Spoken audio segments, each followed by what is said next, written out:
Welcome to our channel. Today we how to manage retail operations with Home Depot, beginner guide step by step clearly. Begin by visiting the Home Depot website. Create an account if you don't already have one.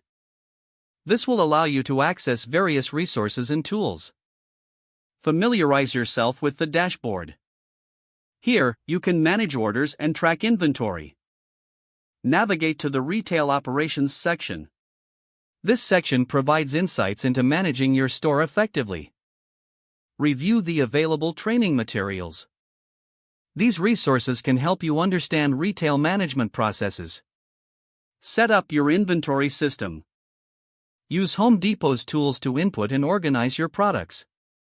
Ensure that all items have up-to-date pricing and descriptions. Monitor stock levels regularly.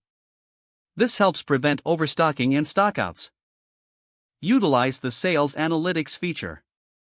This tool will give you insights into which products are performing best.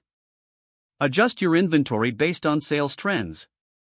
Keep your team informed of promotions and special offers. Use the communication tools available on the platform. Coordinate with your suppliers for timely restocking.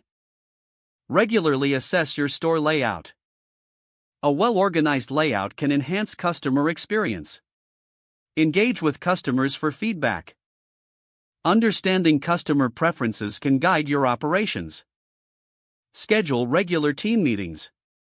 This promotes collaboration and addresses operational challenges. Stay updated on seasonal trends. Seasonal changes can greatly impact sales in retail. Don't forget to like this video and subscribe to our channel for more step-by-step tech guides.